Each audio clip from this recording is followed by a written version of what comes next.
conmigo en esta linda noche, por favor, de hoy domingo, sin mayor preámbulo, y vamos a considerar el primer libro de la Biblia, de la Torá, el libro de Génesis, que significa principio. Bájale un poquito los monitores, está muy bien, por favor, ahí está bien. Génesis capítulo 22. Génesis capítulo 22. Maravilloso libro escrito por el profeta Moisés, un hombre que Dios usó extraordinariamente, que comenzó su ministerio a los 80 años de edad. Pudo haber terminado siendo faraón de Egipto, pero terminó regresando a sus raíces, a la nación que lo vio nacer. Y fue un hombre llamado por Dios y escogido por Dios y usado grandemente por Dios. Génesis capítulo 22, verso 1 en adelante, y la escritura dice de la forma siguiente: aconteció después de estas cosas que probó Dios a Abraham y le dijo: Abraham. Y él respondió: heme aquí. Y dijo: toma ahora tu hijo, tu único, Isaac, a quien amas, y vete a tierra de Moria, y ofrécelo allí en holocausto sobre uno de los montes que yo te diré. Y Abraham se levantó muy de mañana y enalbardó su asno y tomó consigo 2 siervos suyos y a Isaac su hijo, y cortó leña para el holocausto, y se levantó y fue al lugar que Dios le dijo. Al tercer día alzó Abraham sus ojos y vio el lugar de lejos. Entonces dijo Abraham a sus siervos: esperad aquí con el asno, y yo y el muchacho iremos hasta allí y adoraremos y volveremos a vosotros. Y tomó Abraham la leña del holocausto y la puso sobre Isaac su hijo, y él tomó en su mano el fuego y el cuchillo, y fueron ambos juntos. Entonces habló Isaac a Abraham su padre y dijo: Padre mío. Y él respondió: heme aquí mi hijo. Y él dijo: he aquí el fuego y la leña, mas ¿dónde está el cordero para el holocausto? Y predicando un momento esta noche, quisiera llamar este sermón: ¿dónde está el cordero? ¿Dónde está el cordero? Gracias te damos, Señor, en esta maravillosa noche, por esta oportunidad que nos otorgas de estar en este gran santuario. Te pido, Padre mío, que tu bendita y gloriosa palabra llegue en el momento más oportuno, bendiciendo y sacudiendo cada conciencia y estimulando e incentivando cada vida. Padre, te pido por los incontables reunidos en este lugar, y te pido por los miles y miles que están viendo por televisión o escuchando a través de las ondas etéreas de la radio. Glorifícate, Dios mío, te bendecimos, te engrandecemos y te exaltamos.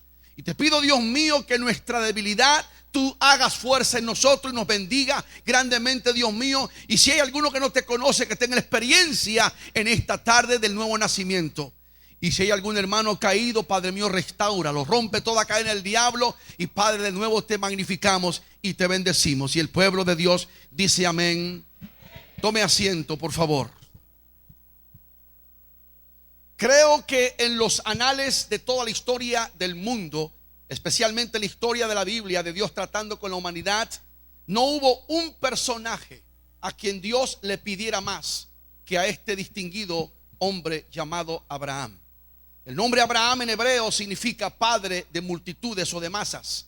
Originalmente su nombre de nacimiento era Abraham, que significa padre exaltado. La historia de Abraham es una historia única, especial. Es lo que yo llamo este hombre un gigante de Dios.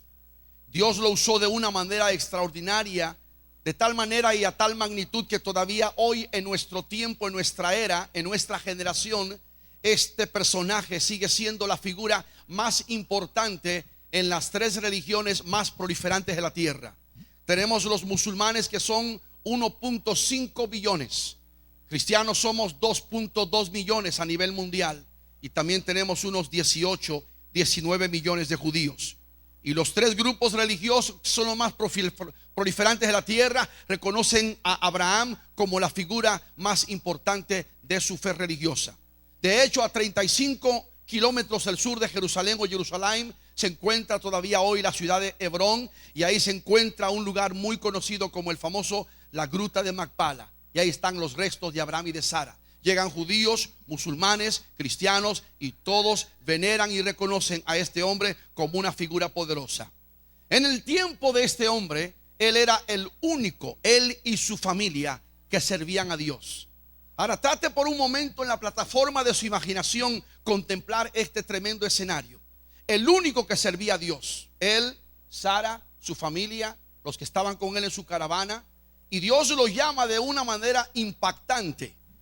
La cosa es que cuando nosotros estudiamos la historia de Abraham, descubrimos que Abraham fue un personaje un poco misterioso. Porque cuando leemos las páginas de la Biblia, descubrimos, por ejemplo, en el caso de Pablo, que la conversión de Pablo fue una conversión, pero tremendamente dramática y muy detallada en las escrituras. Sabemos que, por ejemplo, él iba montado en un caballo rumbo a Damasco, Siria, y el Señor lo tumbó del caballo y fue una conversión pero increíble, que se convierte este hombre en la figura más importante de la era neotestamentaria. Y él mismo después testifica en otras partes del evangelio de la Biblia de cómo el Señor salvó y tocó su alma. Pero en el caso de Abraham es totalmente diferente, porque no sabemos absolutamente nada de la conversión de él. No sabemos quién le predicó, quién le habló de Dios. Ahora, algunos piensan, especulan, se sugiere, se dice que posiblemente fue uno de los hijos de Noé. Y recuerda que después del gran diluvio sobre la tierra, el mismo Noé todavía vivió 350 años más. Quien quiera que haya sido, yo me imagino que la conversión, la entrega de Abraham a Dios fue una cosa pero apoteósica, literalmente. Porque este hombre recogió todo, tomó todo, levantó todo y se fue de donde él venía, de la nación de Ur de los Caldeos. Sabemos que él venía de una nación prevaricadora, abominable, idólatra, y él era un hacedor de los diosesitos llamados Ur. Toda la familia estaba involucrada en este tipo de adoración. Pero cuando Abraham se convierte, hermano, se convierte de corazón. Qué bueno que la gente se convierta de corazón. ¿Cuántos están convertidos de corazón en esta noche? ¿Cuántos están convertidos de corazón? Porque hay mucha gente hoy en el mundo, y los que me están viendo por televisión, que dice que se han convertido a Dios, pero no están convertidos de corazón. Tal vez están convencidos o simpatizan o más o menos se siente un bonito venir a la iglesia, pero convertido de corazón es que te llenas completamente de Dios y le das el 100% al Señor, de cabeza hasta la planta de los pies. Denle ese aplauso a Cristo en esta noche.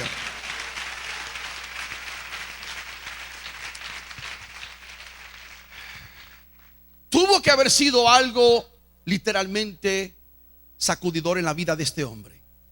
La experiencia tuvo que haber sido algo tremendo. Y podemos decir, y repito, en esta tarde, él era el único que servía a Dios en su época. Él, su familia y seguramente un sacerdote llamado Melquisedec, que es un tipo de Jesucristo.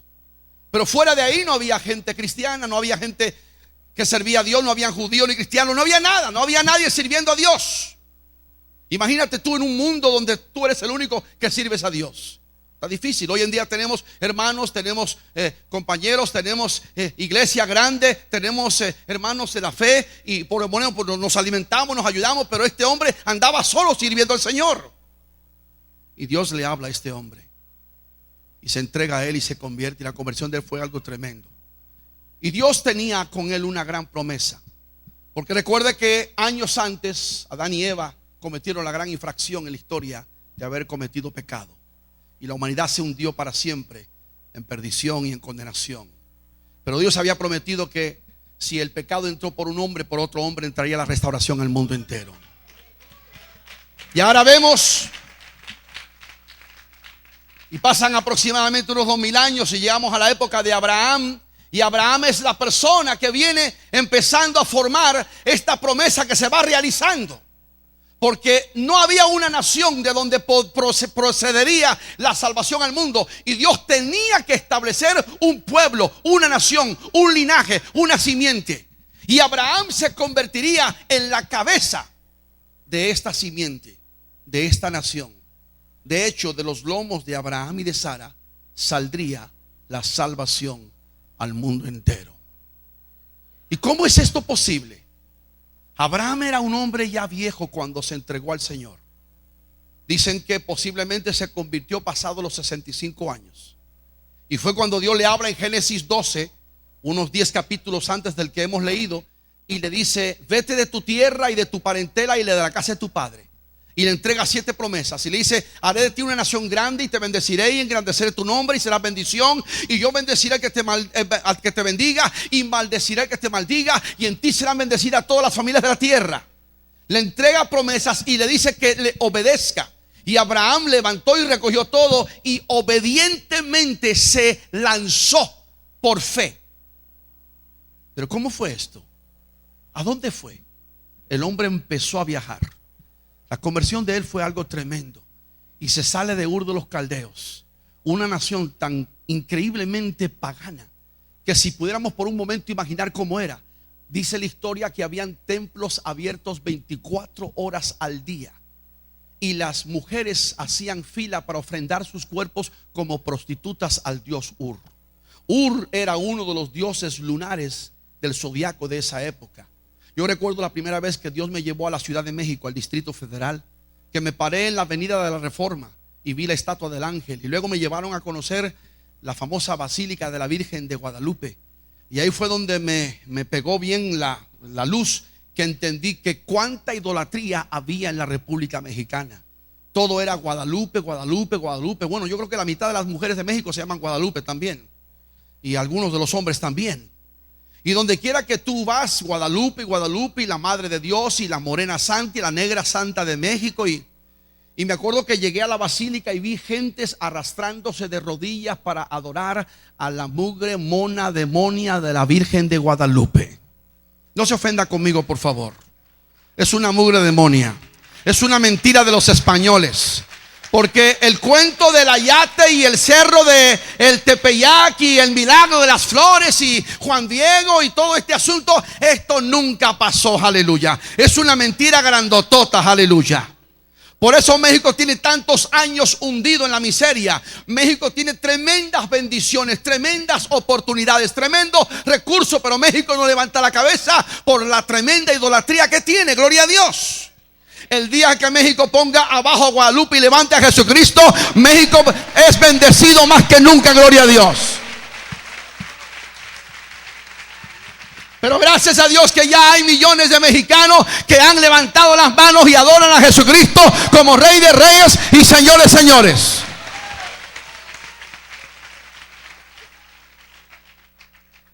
Abraham era ya mayor, se sale con Sara, se van de Ur hacia Harán. De Harán se van a Siquem, que está en Samaria, y Siquem se van a Betel, que significa casa de Dios, y eventualmente de viejo termina viviendo en Hebrón. Pero ahí te va rápidamente. Ya estaba entrado en años. Y él decía: Dios me ha prometido algo, una promesa. Y esta promesa tiene que ser realizada por un hijo. El niño milagroso vendría siendo Isaac. Pero Abraham ya tenía 100 años. Y la esposa, que es muy importante también, porque para que Abraham tuviese un hijo necesitaba una mujer. No la podía tener él solo, obviamente. Sara tenía 90 años. Era ya vieja, estéril. Estaba seca la matriz. Yo creo que no tenía ni matriz ya. Y uno dice: pero ¿por qué si Dios da promesa y si Dios empieza a materializar el asunto y empezamos a ver un escenario donde Dios está descubriendo, donde eventualmente de allí llegaría la salvación al mundo? ¿Por qué Dios permitió que tanto tiempo pasara? Escuche bien esto. Porque Dios estaba mostrándole a Abraham que cuando todos los esfuerzos humanos se acaban, cuando el hombre ya no puede hacer nada, cuando la mujer y el hombre no pueden lograr la victoria, es donde Dios entra en el escenario y empieza a trabajar para con ellos. No sé si tú me estás entendiendo en esta noche. El hombre siempre ha tratado de alcanzar a Dios a su manera y a su modo. Y no es cuestión de alcanzar a Dios. Hay que saber que Dios nos está alcanzando a nosotros. Aleluya. La religión es la manera como el hombre trata de buscar a Dios, pero una relación con Cristo es totalmente diferente. Es Dios alcanzándote a ti. Aleluya. Inclusive Sara le falló tanto la fe. Y era costumbre para muchos en ese tiempo, en esa época, que si tu esposo no podía darte hijos, le metías a la sirvienta. Muchos de ustedes les gustaría ese asunto, ¿verdad? Carnales que hay en la iglesia. Ay, qué chévere, qué suave. No. Y la metían allí para que le diera un hijo. Y se adelantaron.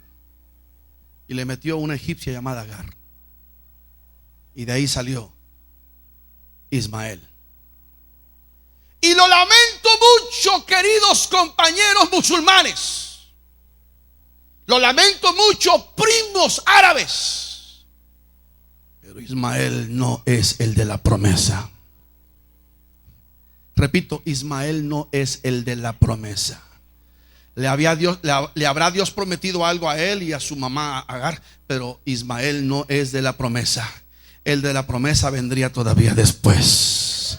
Y el de la promesa, el niño milagro, su nombre sería Isaac. Pueden alabar a Dios en esta tarde. Isaac, gloria a Dios. Ese es el de la promesa. Llegaron dos ángeles y le dijeron a Abraham que en un año la mujer estaría embarazada y que tendrían la bendición. Y Sara detrás de las carpas, porque ellos vivían en carpa. Mire cómo Abraham y Sara dejaron todo en Ur. Tenían una mansión, tenían todo, tenían un negociazo tremendo. No les faltaba nada. Elegancia, comodidad, renombradía, tenían todo y todo lo dejaron por andar como nómadas y beduinos del desierto. Y hasta que murió vivió en las carpas, arrimado a las orillas de las arenas del desierto. Pero los ángeles le dijeron: viene la promesa, porque viene la bendición de Dios. Y Sara se rió, dijo: yo estoy vieja, ruca, ya no hago nada. Imposible para el hombre, pero para Dios todo es posible. No se oye, para Dios todo es posible. No se oye, para Dios todo es posible. Todo es posible, todo es posible.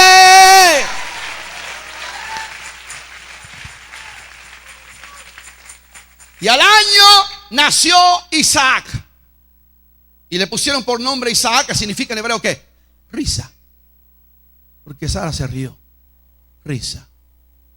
Isaac tenía como unos 15 años cuando Dios le habla a Abraham. Y qué duro esto, qué pesado esto.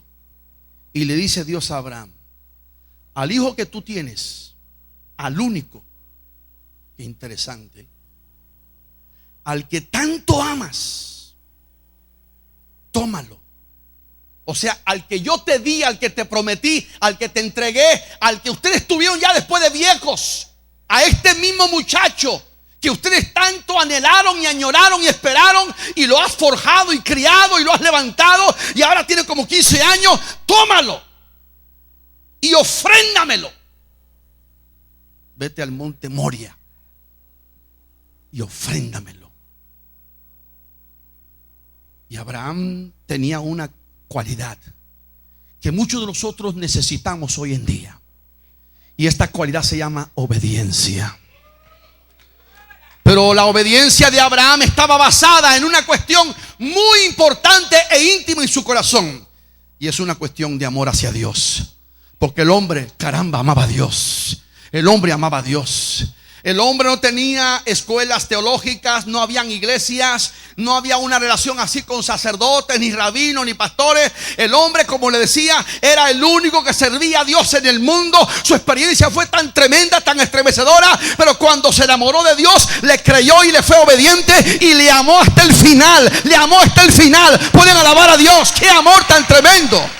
Por eso todavía hoy Abraham es llamado el padre de la iglesia, el padre de la fe. De hecho, yo he predicado y he creído por 40 años como ministro y como evangelista mundialmente que no ha habido un hombre más grande en la Biblia que Abraham. Porque aún en los evangelios dice que cuando la gente moría, iban al seno de Abraham. Y fue llamado amigo de Dios. Y Abraham le dice a Dios: ofréndame a tu hijo, entrégamelo. Peseder, ok, Ken, sí en hebreo. te lo entrego, Dios, te lo ofrendo. Y va preparando la jornada. Y se van 3 días de camino, como unas 50, 45 millas. 72 horas de viaje. Llevan 2 siervos, 2 chamacos con ellos. Llevan el asno, llevan la leña, llevan el fuego. Todo preparado para hacer un altar y para ofrendar a su hijo. Yo me he puesto a pensar que iba pasando por la mente de Abraham esas 72 horas. Qué pesada esa carga. Pensando, estoy llevando a mi único hijo, al que tanto yo quiero, a mi Isaac. Y ya llevaba el puñal, la daga lista, afilada. Y llevo este hijo para ponerlo sobre un altar y ofrendárselo a Dios. Qué carga. Nunca titubeó, nunca fue ambivalente, nunca claudicó, nunca se deshizo de su decisión. Él le dijo a Dios sí, sí, sí, y se lanzó y se aventó. Pero qué carga tremenda como padre, como ser humano. Porque tenía que tener todo ese tiempo para pensar lo que estaba haciendo, lo que iba a hacer. ¿Usted haría eso con su hijo? ¿Usted está dispuesto a tomar a su niño que usted tanto quiere? Piense por un momento sus hijos o sus nietos, que uno los adora tanto. Y cuando digo adoro, no se enoje conmigo los legalistas que, ay, el hermano adora. No, es un decir. Al único que adoramos es a Jesucristo. Es un decir, es una palabrería castellana. Se quieren tanto los hijos, se aman tanto los hijos, que uno da su vida por ellos. Si yo veo que mi hijo está en la carretera y un camión lo va a atropellar, lo empujo y me aviento yo, sin pensarlo. ¿Cuántos de ustedes hacen lo mismo? Sin pensarlo. Tomo el lugar de ese niño. Ahí donde vemos que Dios por eso amó tanto al mundo, que dio a su hijo unigénito. Y es difícil hacer eso. Y el amor de Dios excede todo lo que tú puedas pensar que es amor, porque nosotros ni siquiera tenemos amor comparado con el amor de Dios. Y Abraham iba caminando 3 días y llega hasta el pie del monte Moria. Antes de llegar allí, de lejos ven el monte. Y cuando finalmente llegan, suceden 2 cosas. 2 cosas que él dice: ustedes van a quedarse aquí, muchachos, porque yo y mi muchacho, mi hijo, y dice, iremos y adoraremos y volveremos. 2 palabras. Número 1, dijo adoraremos. Él sabía que iba a adorar a Dios porque él era un constructor de altares. Él levantó altar en Harán, levantó altar en Siquem, levantó altar en Betel, levantó altar en Hebrón. Donde quiera que Abraham iba, levantaba altar a Dios porque él sabía adorar a Dios. Levantar un altar era adorar a Dios. Y iba a adorar a Dios. Yo no sé cuántos ustedes me están oyendo en esta noche. Él iba a adorar a Dios. Nosotros tenemos que aprender a adorar a Dios. No solamente en el servicio el domingo en la noche, el lunes en el trabajo, el martes en la casa, el miércoles en Walmart, el jueves en la calle. Hay que adorar a Dios 7 días a la semana y 24 horas al día. Hay que bendecir su nombre, hay que exaltar su nombre. Todo lo que respire, alabe a Dios, aleluya. Yo no sé a lo que tú has venido, yo vine a alabar a Dios.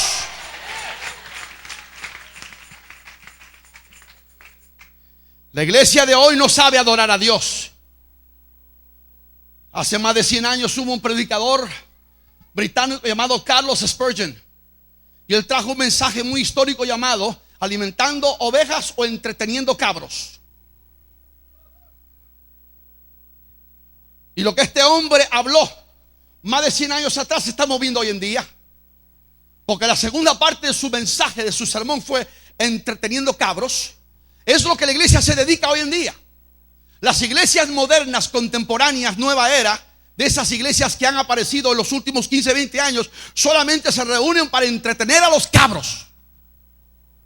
Les dan títeres, payasos, les dan esto, les dan lo otro, quiebran piñatas, celebran cumpleaños, quinceañeras, hacen esto y lo otro. A veces están todas unas 2-3 horas en una fiesta de pura pachanga, tragando y comiendo y quién sabe qué, pero nunca adoran a Dios. Yo no sé usted, pero yo vine a la iglesia esta noche a adorar a Dios. Yo vine a adorar a Dios. Yo vine a adorar a Dios. Yo vine a adorar a Dios. Hello, yo amo soca raja, ya. Yo vine a adorar a Dios. Yo vine a adorar a Dios.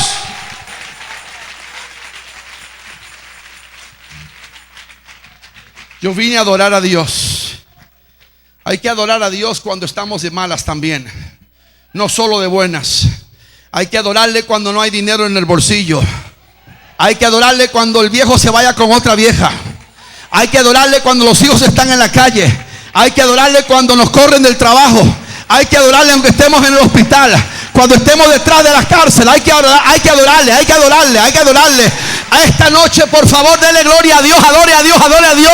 Hay un pueblo aquí en Garland, Texas, en Ebenezer, que sabe adorar a Dios, que sabe adorar a Dios, que sabe adorar a Dios.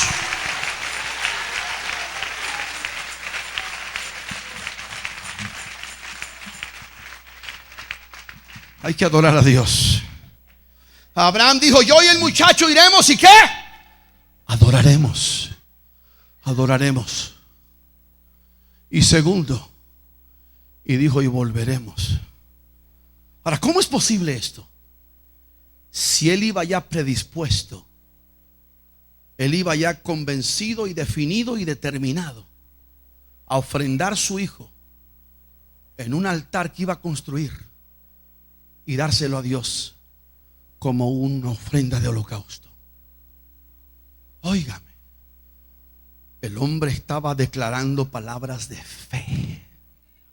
Porque, damas y caballeros, en todos los anales de la historia de la Biblia no ha habido un hombre que tenga más fe que este llamado Padre de las multitudes. Es una fe pujante, arrolladora, dinámica, una fe brutal, una fe increíble la que tenía Abraham. Para él no había negatividad, ni pesimismo, ni nada. Él sabía en quién había creído. Aleluya.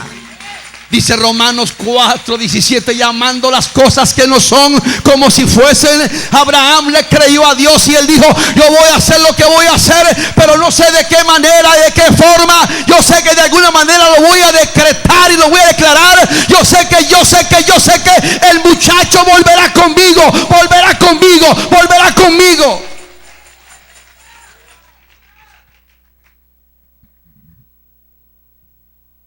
Ahora, ustedes no se han puesto a pensar en algo importante, en algo clave.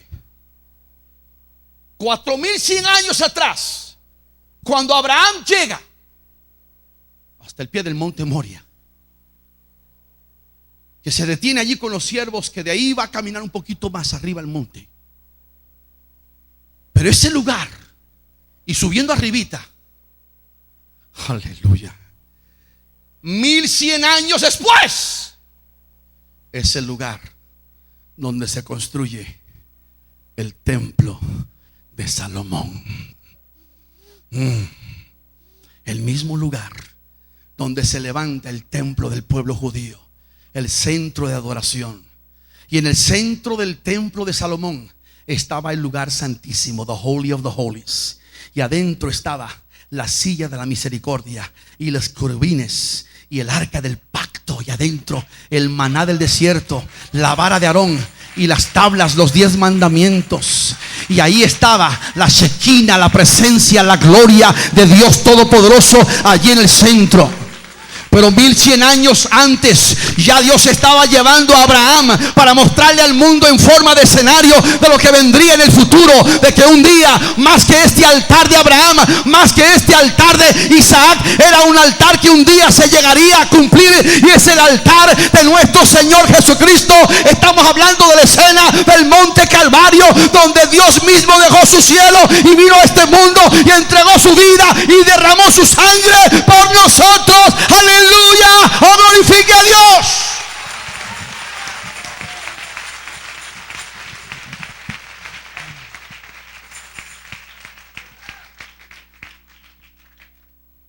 Abraham es tipo Dios, Isaac es tipo Jesús. El altar es tipo el Calvario. El mundo no mira esto. Suben.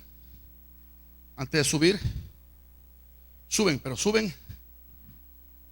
Abraham ata las manos y los pies de su hijo. Le pone la leña. Construye el altar y lo pone allí. El muchacho dice: Padre mío, ¿dónde está el cordero para el holocausto? ¿Dónde está el cordero? Yo le pregunto a ustedes en esta noche de hoy domingo: ¿dónde está el cordero? Iglesia Benecer, aquí hoy domingo 9 de septiembre del 2012, y los que me miran por televisión, damas y caballeros, ¿dónde está el cordero? ¿Dónde está el cordero en la iglesia evangélica? ¿Dónde está el cordero en la iglesia pentecostal? ¿Dónde está el cordero en la iglesia cristiana a nivel mundial? ¿Dónde está? Denominaciones, líderes, evangelistas, pastores, predicadores, maestros, llamados apóstoles y un montón de otros pseudo calificativos. ¿Dónde está el cordero? ¿Dónde está? Porque hoy la iglesia cristiana ha sustituido el cordero por otras cuestiones. Si el cordero no está en el cristianismo no viene siendo nada más que una pila de filosofía. Viene siendo una tonelada de ideología, nada más. Un sistema en bancarrota, quebrado, religioso, que no tiene nada de Dios. Porque el centro de nuestra salvación, el centro de nuestra bendición, el centro de nuestra redención es el cordero. El cordero, el cordero, el cordero, el cordero inmolado, el cordero divino, el cordero de Dios. Estamos hablando del mismo que cuando Juan el Bautista lo vio venir caminando en el río Jordán, él dijo: he aquí el cordero de Dios que quita el pecado del mundo. ¡Oh, gloria a Dios!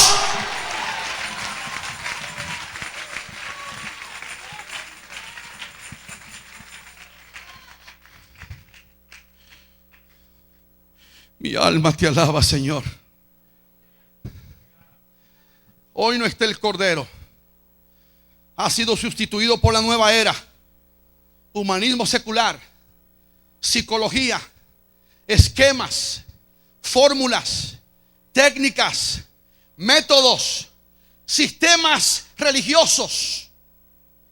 Yo soy un cristiano viejo de 40 años atrás, donde conocí el evangelio de mamá y papá, donde se predicaba el tema de la sangre, el calvario, el cordero. El mensaje del evangelio como se predicaba ya no se predica hoy en día. En la cruz, yo primero vi la luz, y las manchas de mi alma yo lavé. Y fue allí donde yo por primera vez vi la luz de Jesús.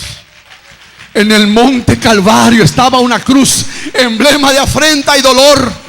Y yo siempre amaré esa cruz. Venga lo que venga, esa es mi salvación, esa es mi lámpara, ese es mi faro, esa es mi esperanza, esa es mi vida eterna. Ese es el sacrificio, ese es el sacrificio de la cruz del Cordero de Dios que derramó su sangre. ¡Oh, gloria!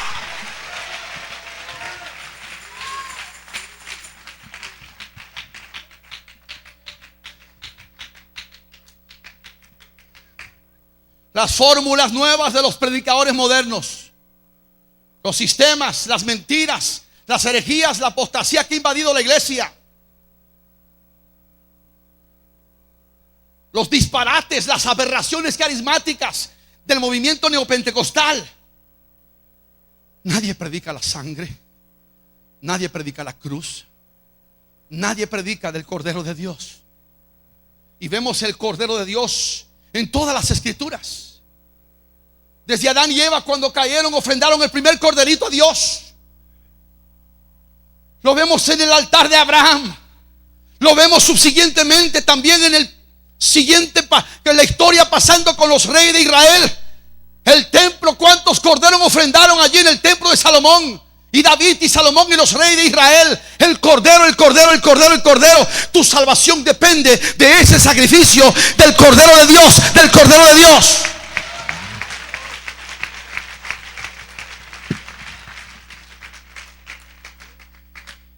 Alguien dijo una vez, un reverendo de la parte sur de Estados Unidos, y me dio un coraje.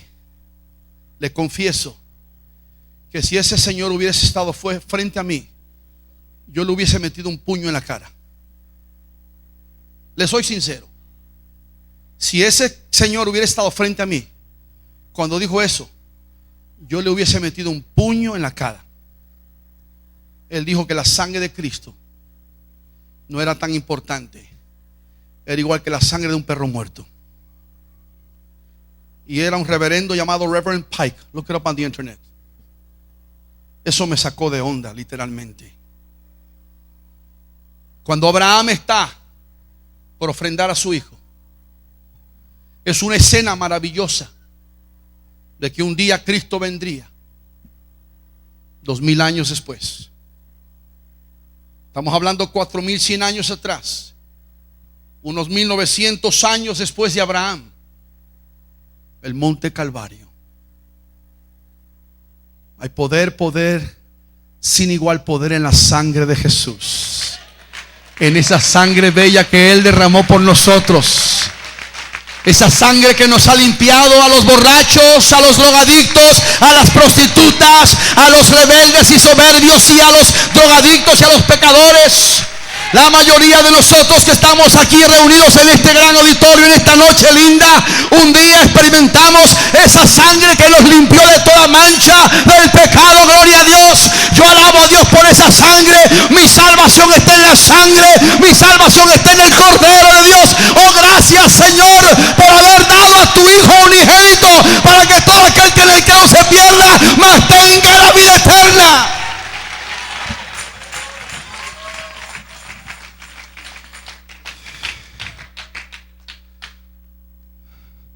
El Cordero de Dios. Y Abraham prepara el sacrificio, su hijo, y levanta el puñal.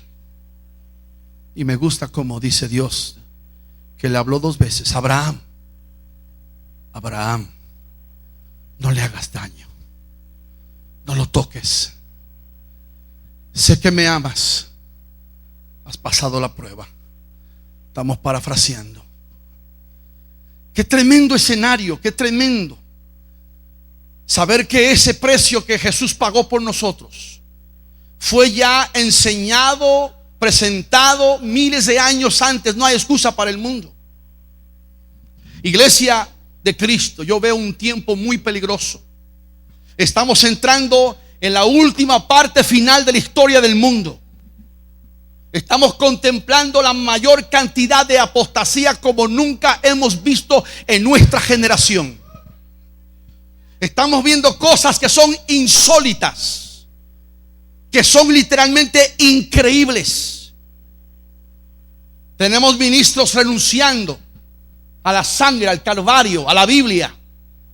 Tenemos politeístas, panteístas en las iglesias de América. El pastor de la iglesia más numerosa de Estados Unidos se llama Joel Osteen, Lakewood Church en Houston, Texas. Y este hombre es un politeísta y un panteísta. Venía yo hace 3 días en el avión del Paso a Dallas y se sentó conmigo al lado una señora llamada la señora Concepción Carvajal. Trabaja para el Departamento de Estado del gobierno americano federal.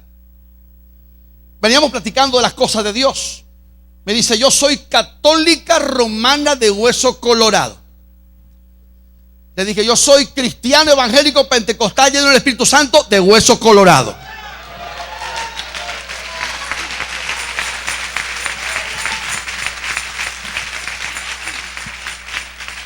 Me dice: pues yo quiero mucho los evangelistas, porque yo he ido con Benny Hinn, que ha orado por mí. Y dice: los otros días fui a visitar al pastor Joel Osteen de Houston. Y como yo soy del gobierno del Departamento de Estado, tengo una conexión especial con el presidente de Estados Unidos. Me llevé un grupo de homosexuales que fueron conmigo. Tengo muchos amigos homosexuales, me dijo ella. Y me llevé un grupo de homosexuales que fueron conmigo. Y fuimos con Joel Osteen y le digo, no hay problema que vengamos a tu servicio con estos amigos homosexuales. Y dijo él, para nada, todos son bienvenidos. Aquí también son bienvenidos, no hay ningún problema con eso, no me malentienda. Pero les dio un lugar especial frente a donde él estaba predicando. Y la cuestión es que Joel Osteen nunca toca el tema del pecado. Y lo han entrevistado en televisión. Él dice, yo no tengo nada contra ellos. No los recrimino, no los critico, no los condeno, no los juzgo. Yo sí juzgo el pecado de ellos. Dice la palabra que Dios ama al pecador, pero aborrece el pecado. Y el pecado homosexual es un pecado antinatural. Pero hemos llegado a un tiempo en la historia donde los ministros hoy se han acobardado, no predican la palabra del Señor. Y luego me di cuenta que habían un montón de otras personas. Y luego le digo a ella, y otras personas, bueno, dice, habían hasta musulmanes en la iglesia. Porque la iglesia esta tiene musulmanes y todo. Y hace poquito le preguntaron a Joel Osteen, ¿y usted cree que los mormones son cristianos? Como ahorita tenemos un candidato para presidente, Mitt Romney, que es mormón. Y le dijeron y le preguntaron, ¿usted cree que los mormones son cristianos? Y el reverendo Osteen dijo, bueno, para mi parecer no son exactamente mi forma de cristianismo, pero son cristianos y hermanos. No lo creo. La iglesia mormona fue fundada por un afeminado llamado José Smith. José Smith nació en el año 1805. En el año 1844, a los 39 años de edad, la chusma lo sacó de una cárcel en Illinois y lo colgaron públicamente. Lo arrestaron más de 40 veces porque se había casado con 44 mujeres. Y 6 veces que lo arrestaron fue por violar niñas pequeñas. A los 17 años él dice que recibe una revelación de un ángel llamado Moroni. Y tiene unas tablas que encuentra escondidas, que después se dio cuenta la gente que era una broma que le hicieron. Y escribe el libro del Mormón. Y entre las enseñanzas tan diabólicas que ellos tienen como doctrina, dicen que Jesucristo es el medio hermano espiritual de Lucifer. Y dicen que Dios un día era un hombre y que con el tiempo se fue desarrollando hasta alcanzar la actualidad de ser un Dios. Tiene un montón de engaños y de mentiras. En lo absoluto, el mormonismo se parece al cristianismo. Déjame decirte una cosa en esta noche. La iglesia mormona no es una iglesia cristiana. Y los mormones no son cristianos, ni son mis hermanos en Cristo. Ni los musulmanes, ni los católicos romanos tampoco son mis hermanos. Mis hermanos son aquellos que han sido lavados por la sangre del Cordero. La sangre del Cordero. La sangre del Cordero de Dios. No se oye. La sangre del Cordero de Dios. Ay, hermano, pero ¿por qué tú le echas tanto a la iglesia católica romana? Por favor, no es iglesia, es una institución religiosa. Y el papa o la papa esa, Benedicta 17 o 15 o 14 o 29, que está en Roma, Italia, ese viejo rabo verde, hijo del diablo, alemán, nazi. Oiga, vamos a hablar la verdad. Anda diciendo que hay tanta pobreza en el mundo y él cargando una cruz de oro que vale más de $2 millones. Esa papa, esa zanahoria, esa lechuga, ese rábano podrido no salva. Ni María salva, ni Guadalupe salva, ni la Suyapa de Honduras salva, ni Candelaria salva, ni Fátima salva, ni Clemente salva. Nada, solamente Cristo salva. Solamente Cristo salva. Hay un solo nombre dado a los hombres en quien podamos ser salvos, y ese nombre se llama Jesucristo. Jesucristo, Jesucristo. Escúchalo bien.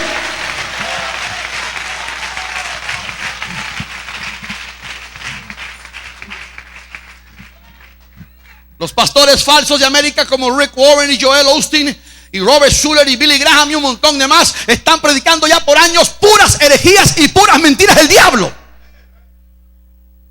Hace 5 años entrevistaron a Billy Graham en California, y precisamente el que lo entrevistó fue Robert Schuller. Y Robert Schuller, de hecho, ya le quitaron su iglesia. La iglesia católica compró la Catedral de Cristal, que quedó en bancarrota por 57 millones de dólares y ahora es una diócesis católica. Siempre para mí fue una iglesia peor que católica, pero bueno, está igual ahora. Y hace 5 años le pregunta al reverendo Schuller: reverendo Graham, ¿qué va a pasar con esas personas que están en las Amazonas de Brasil? ¿Qué va a suceder con los que están en las selvas del continente negro del África? Y los que están en las provincias de la China. Y los que están en las esquinas más remotas y escondidas del mundo, que nunca han oído de Jesucristo. En la gran ventana 1040, los países musulmanes que nunca han oído de Jesús. ¿Esa gente se va a perder?, le preguntó. Y Billy Graham se queda pensando y dice: bueno, si la única luz que esa gente conoció fue Buda, Mahoma, Confucio, la leña, el palo, la piedra, el agua, la hoja, esa va a ser la luz suficiente que Dios va a permitir que ellos los lleve hasta Dios Padre. En pocas palabras, con esto se van a salvar ellos. No lo creo. La Biblia es muy clara con respecto a esto. Yo nací, me crié judío en la sinagoga y soy judío de verdad. No como algunos que andan haciéndose por ahí de mequetrefe: soy judío. No, yo sí soy judío y nunca hago alarde de ello. Y nunca usted me anda jacareando de ello: ay, el hermano ganó. Yo nunca menciono eso. Yo nací y me crié judío. Y mi apellido es Katzelnik, no Lee. Lee es mi segundo nombre. Nací y me crié en la sinagoga. Shabbat, Rosh Hashanah, Purim, Sukkot, Hanukkah, etc. Judío de verdad. Pero a los 15 años entendí que mi salvación no estaba en el judaísmo. Mi salvación no estaba en el Shabbat, ni con el tefilín, ni los flecos, ni la filacteria. Nada de eso.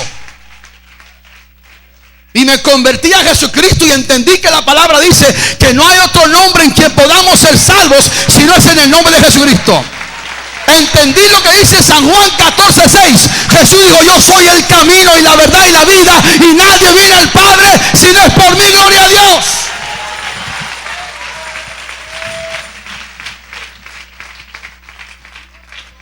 Y yo sé que mucha gente dice: bueno, es que los judíos son de Dios. Sí, son de Dios. Y corre sangre judía por mis venas y me siento feliz de ello. Son de Dios y tienen promesa y bendición. Pero trata de dividir los temas. La salvación es totalmente diferente. El judío ni con el tefilín, ni con las filacterias, ni con el Shabbat, ni con los rezos, ni aunque vaya al muro 24 horas al día, no se va a salvar si no tiene a Cristo. Abraham nos salva, David nos salva, Moisés nos salva, los profetas nos salvan. Hay un solo nombre que es el más grande de todos los nombres. Este es el nombre que está escrito en el muslo del que camina en el caballo de la Biblia de Apocalipsis, y dice que es el Rey de Reyes y Señor de Señores. ¡De la gloria a Dios!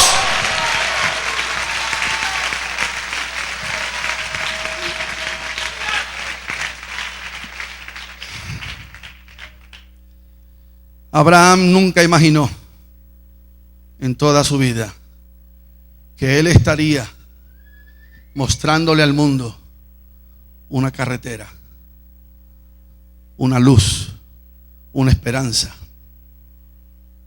Cuando él levantó el puñal, le habla a Dios 2 veces su nombre: Abraham, Abraham, no le hagas daño. Y detrás de él encontraron el sacrificio. Jehová Jireh, Jehová proveerá. Jehová proveerá. Jehová es el que provee. Jehová es el que provee. Adán y Eva la regaron en el jardín del Edén. Escúcheme bien: Adán y Eva metieron las patas. Adán y Eva cayeron en pecado. Pero Jehová Jireh, Jehová Jireh, Jehová proveyó en el Calvario. Aleluya. El monte Calvario, el Cordero de Dios. El Cordero de Dios.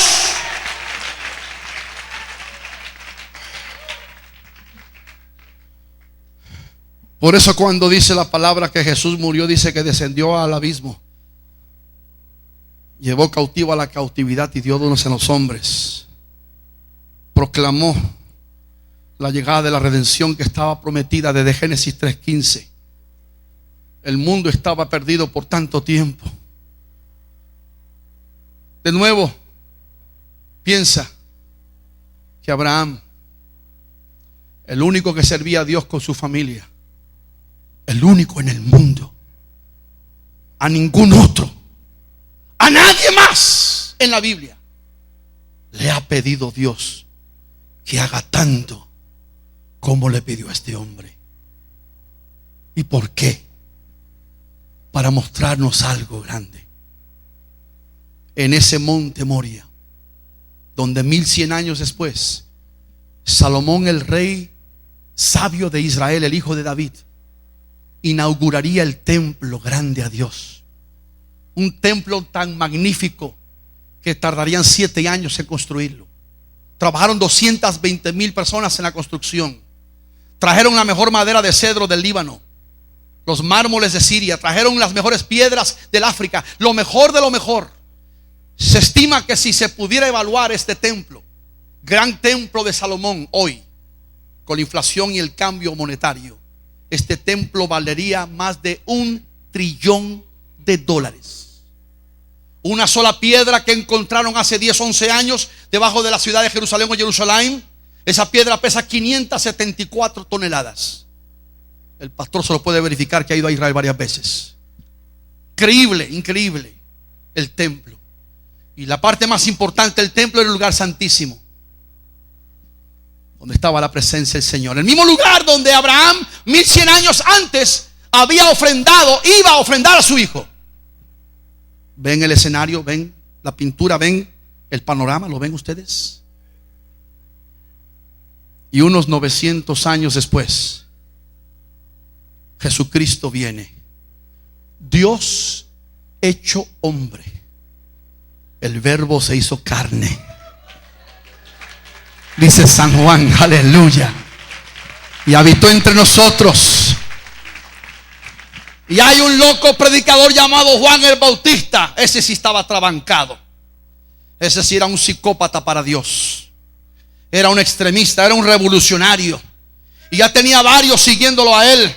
Entre ellos estaba Juan y Santiago y unos cuantos más. Oiga, pero cuando él ve de repente que viene bajando cerca del Jordán, el mero mero, el dueño del mundo, el dueño del universo, Jesucristo, él no lo había visto antes, él no sabía quién era, pero él lo vio y enseguida lo reconoció. Todos voltearon, todos miraron a él.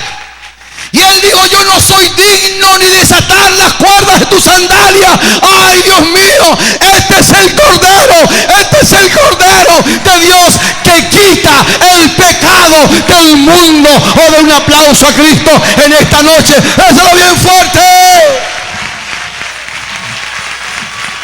Quita el pecado del mundo, porque ha quitado mi pecado, tu pecado. Él ha quitado el pecado. Gracias a Dios por la sangre del Cordero.